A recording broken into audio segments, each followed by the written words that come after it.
नमस्कार, मैं क्रमपाल। अमेरिका से 4-5 बड़ी खबरें हैं। एक अमेरिकन ने इंडियंस को निशाने पर लिया है। नफरत का माहौल जो अमेरिका में इंडियंस को लेकर बढ़ रहा है, उसने एक वीडियो जारी की जिसको लाखों बार देखा जा चुका है।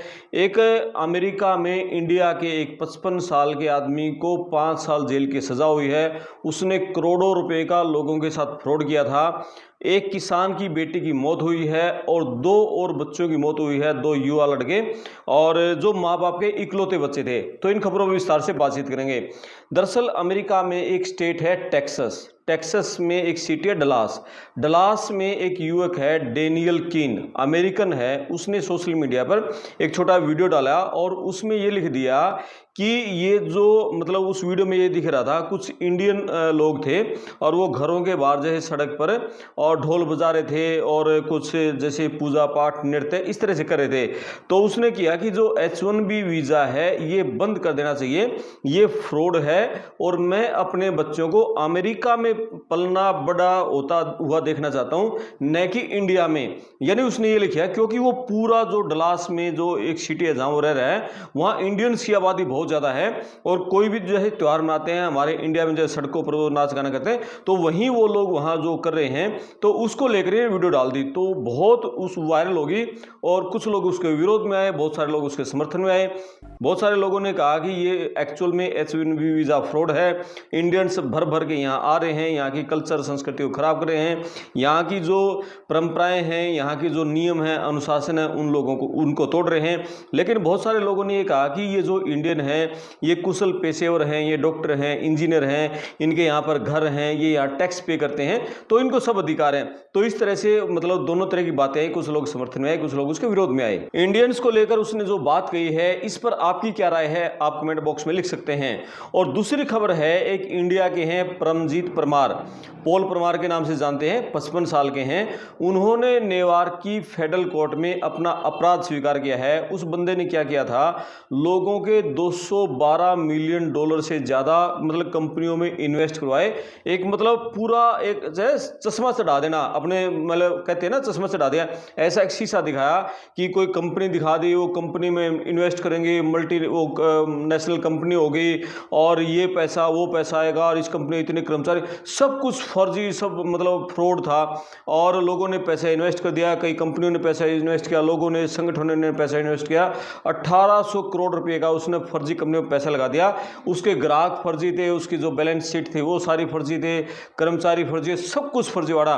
और आखिर में जब लोगों को खूब सारे पैसे आ गए तो बंदे ने इस्तीफा दे दिया, इसके 2-4 साथियों और इस्तीफा दे दिया। अब लोगों ने जिसने पैसा इन्वेस्ट कर दिया उन्होंने कोर्ट में केस डाला, तो ये बंदे को गिरफ्तार किया। न्यूयॉर्क की कोर्ट में इसने अपना अपराध स्वीकार कर लिया।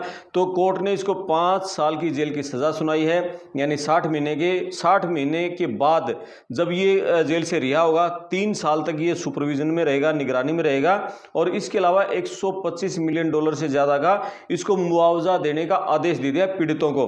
तो ये परमजीत की खबर है, परमजीत परमार की। और एक है किसान की बेटी नव्या गडुसु की अमेरिका में मौत हुई है। 25 साल की लड़की 2 साल पहले अमेरिका में गई थी और मास्टर डिग्री करने के लिए गई थी, मास्टर ऑफ साइंस से।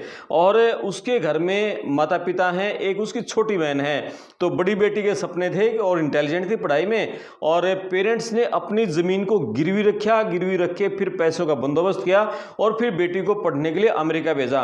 वो master of science Roosevelt university से, उसने शिकागो की रूजवेल्ट यूनिवर्सिटी है वहाँ से मास्टर ऑफ साइंस की। पिछले दिन उसको पढ़ाई पूरी हुई थी, अभी वो जैसे एक जॉब कर रही थी। तो अभी 2 दिन पहले की बात है, वो शाम को जॉब पे अपना जो ख़त्म करने के बाद और एक व्हीकल से अपने घर पे लौट रही थी। 5-6 लोग थे और वो क्या थे, एक मिनी वैन थी, मिनी वैन के पीछे बैठे हुए थे और कोई सीट बेल्ट नहीं थी, कोई सीट नहीं थी और आम की पेटियां रखी हुई थी। और जो 5-6 लोग थे वो सारे आम की पेटियों पर बैठे हुए थे और उनके आगे एक जो गाड़ी चल रही थी वो एक्सीडेंटल गाड़ी थी, उसको शायद टो करके ला रहा होगा। और उसके पीछे इनकी गाड़ी थी, जो इनकी गाड़ी थी जिसमें नव्या गडुसु बैठी थी, उसकी स्पीड बहुत धीमी थी। पीछे से एक जो कार आ रही है उसकी स्पीड बहुत ज़्यादा थी, उसको यह आभास ही नहीं हुआ कि जो आगे वाली मिनी वैन है यह बहुत कम स्पीड में चल रही है। नज़दीक आगे जब उसको लगा कि ये तो बहुत ही कम स्पीड में चल रही है, उसने बाएं साइड से जैसे गाड़ी को काटने की कोशिश की अपने, तो उसकी टक्कर होगी और तेज़ रफ्तार में थी। तो टक्कर होते ही ये जो मिनी वैन थी ये खाई में जा गिरी और इनके बंदों के पास सीट बेल्ट थी नहीं, ये आम की पेटी और बैठे थे और एकदम सीधे फिर ये नीचे खाई में गिरे और इनमें इसकी मौत होगी, नवाया डगूस होगी और 2-3 बंदे वो घायल हो गए। तेलंगाना का नलगोंडा जिला है, वहाँ की ये रहने वाली थी और ये हादसा हुआ है शिकागो इंडियाना के बिल्कुल बॉर्डर पर हुआ है। इंडियाना स्टेट है, उसकी यूनिवर्सिटी है, उसका एक ज़िला है लेक काउंटी, वहाँ लेक काउंटी में बिल्कुल शिकागो बॉर्डर के आसपास ये घटना हुई है। तो बहुत दुख घटना है। अब परिजन किसी तरह से बेटे की जैसे डिमांड करे उसके पार्थिव शरीर को लाया जाए। वहाँ जो तेलंगाना के, आंध्र प्रदेश के बहुत सारे लोग हैं, उन्होंने फंड रेज कर रहे हैं वो, और ताकि उनके परिवार की मदद की जा सके और इसकी जो डेड बॉडी है वो इंडिया वापस भेजी जा सके।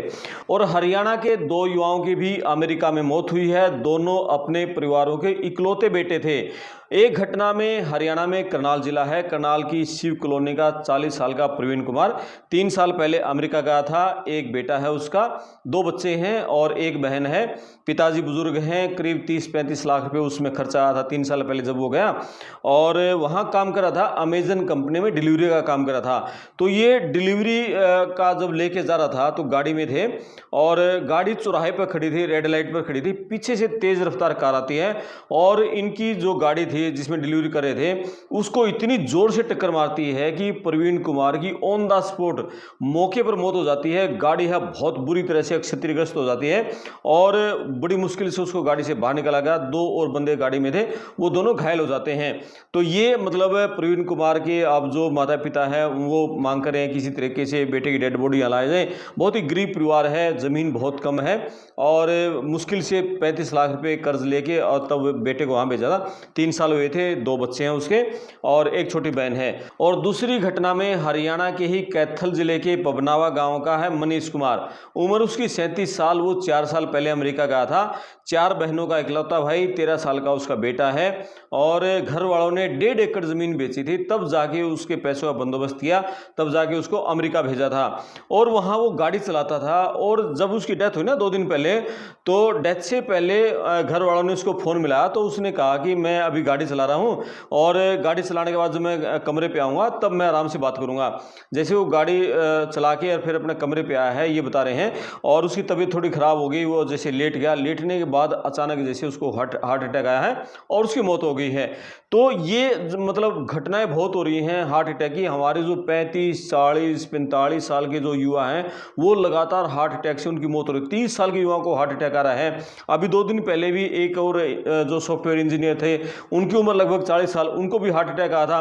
तो ये बता रहे हैं कि जो आइस की टीमें वहाँ लोगों को गिरफ्तार कर रही हैं और जो धड़ाधड़ डिपोर्टेशन का अभियान चल रहा है, उससे हमारे जो बच्चे हैं अमेरिका में डंकी रूट से गए हुए हैं, जो डिप्रेशन में है, तनाव में है, टेंशन में है, उनको ये डर लगा रहता है कहीं न कब आपको आइस की टीम गिरफ्तार कर लेगी, डिपोर्ट कर लेगी। तो एक मतलब जो कर्जा है घर वालों ने 50-60 लाख रुपए जो लेके भेजते हैं वो उतरे ना उतरे, और मतलब एक बेइज्जती सी फील महसूस होती है भाई इसको डिपोर्ट किया गया है। तो उसके चलते भी जो तनाव में रहते हैं उसके कारण भी बहुत सारे बच्चों को हार्ट अटैक आ रहे हैं। तो ये तो उम्र 37 साल थी इसकी मनीष कुमार की, तो 13 साल का उसका बेटा है, 4 उसकी बहनें हैं और परिवार का इकलौता लड़का था, कमाने वाला, पिताजी हैं बहुत बुजुर्ग हैं। तो बहुत पबनावा गांव के मतलब पूरा एक शोक है। कैथल के, करनाल के, कुरुक्षेत्र जिले के, अंबाला, यमुनानगर, इन जिलों के बहुत बच्चे अमेरिका में गए हुए हैं। एक एक गांव से बहुत बच्चे हैं। और जब इसको अचेत अवस्था में देखा इसके दोस्तों ने, तब उन्होंने तुरंत एम्बुलेंस को फ़ोन किया, एम्बुलेंस आई, लेकिन तब तक उसकी मौत हो चुकी थी। फिर घरवालों को सूचित किया और अब दोस्त कुछ पैसे इकट्ठे कर रहे हैं ताकि घरवालों की मदद हो सके, उसकी डेड बॉडी की इंडिया भेजने की व्यवस्था हो सके। तो एक खबरें थी अमेरिका से। आप अपने कमेंट्स करें, वीडियो को शेयर करें, चैनल को सब्सक्राइब करें। मैं आपका दोस्त करमपाल, धन्यवाद।